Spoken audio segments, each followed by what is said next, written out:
అండి, welcome to Shyamla ముల్లిలాక్స్. జై జవాన్ జై హింద్ అండి.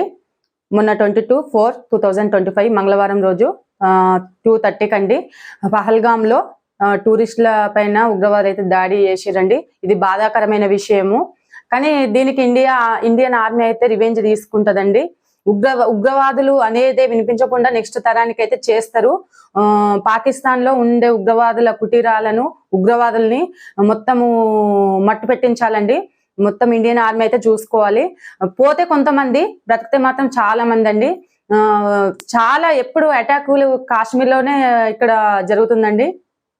2019 లో కూడా February 14 ఇట్లా సిఆర్ఎఫ్ జవాన్లు అయితే బండి పైన ట్రక్ పైన వెళ్తుంటే బాంబులు పెట్టేసిర్రు. ఎక్కడికక్కడే పాపం చాలా మంది జవాన్లు అయితే మరణించారండి. 40 మెంబర్స్, భార్య పిల్లలకు కాకుండా తల్లికి కొడుకు, కొడుకుకు తండ్రి కాకుండా తల్లి కాకుండా లేకుండా చేసేసిర్రు. ప్రెగ్నెన్సీతోని ఉన్న భార్యలు లీవ్ వస్తామని అనే వాళ్ళు అయితే చాలా మందిని అయితే ఇట్లా చంపేసిర్రు. ఎప్పుడు వాళ్ళకి టార్గెట్ హిందువులు, ఇండియన్ ఆర్మీ అండి. ఇండియన్ ఆర్మీతో పోటీ పడలేక నా కొడుకులను టూరిస్టులు, అమాయకమైన ప్రజలను, టూరిస్టులను చూడడానికి వస్తే వాళ్ళను చెట్ల పొదల్లో దాక్కొని దొంగ నా కొడుకులు గిట్లా కాల్చి చంపడం అన్యాయం అండి. వాళ్ళని మాత్రం ఊరికే వదలొద్దండి. ఇండియన్ ఆర్మీ అయితే పగ తీర్చుకోవడం పక్క టార్గెట్ అయిపోయినరు. ఇక ఎంతమంది ప్రాణాలైనా ఇక వెనక ఆడరు తీయడానికి. ఉగ్రవాదులను అయితే ఇండియన్ ఆర్మీ అన్నయ్యలు అయితే, తమ్ముళ్ళు అయితే వాళ్ళు దొరికితే మాత్రం వెంబడే కాల్చి చంపొద్దండి. 2 చేతులు 2 కాళ్ళు తీసేసి కారం పొడి ఉప్పు జల్లుకుంటా ఆ బాధ ఎట్లుంటుందో ఒక 4-5 డేస్ నా కొడుకులను ఉంచి ఆ బాధ అనేది ఎట్లుంటుందో చూపించి మరి చంపేయాలండి. స్పాట్ లో కాల్చేస్తే ఆ నొప్పి అనేది ఏర్పడదు నా కొడుకులకి.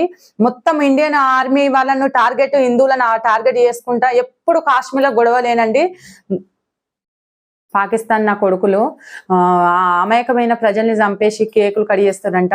అది లేదండి. మనమైతే ఉగ్రవాదులను చంపినాక వాళ్ళని చీల్చి చెండాడినాక మొత్తం ఉగ్రవాదుల స్థావరాలను కూల్చి వేసినాక మనకు అదే పెద్ద పండుగ అండి.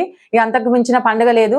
చనిపోయిన ఎంతో మంది ప్రాణత్యాగాలు చేశారు కాశ్మీర్ బార్డర్లల్లో కాశ్మీర్ కోసము. మన కాశ్మీర్ అండి, మనము తగ్గేదే లేదు. చాలా మంది ప్రాణాలు కోల్పోయారు. వాళ్ళ ప్రాణాలు కోల్పోయినందుకు వాళ్ళ ఆత్మలు శాంతించాలంటే ఉగ్రవాదులు అనేదే వినిపించకుండా ఇండియన్ ఆర్మీ అయితే ఏర్పడేయాలండి. ఇండియన్ ఆర్మీకి అయితే ప్రజలంతా సపోర్ట్గా ఉంటారు. కాశ్మీర్ బార్డర్లోనైతే ఎంతో మంది ఆర్మీ జవాన్లు అయితే ప్రాణాలు కోల్పోయారండి కాశ్మీర్ కోసము. చాలా మంది పాకిస్తాన్ వాళ్ళు అయితే ఎక్కడ నుంచి అటాక్ చేస్తుండ్రో తెలియకుండా చాలా మంది ప్రాణాలు కోల్పోయారు. కార్గిల్ యుద్ధంలో కూడా చాలా మంది ప్రాణాలు కోల్పోయారండి. ఇట్లాంటి సమయంలోనే ఇండియన్ ఆర్మీకి అయితే హిందువులంతా, జనాలంతా, ప్రజలంతా చాలా సపోర్ట్గా ఉండాలండి. జై హింద్, జై జవాన్.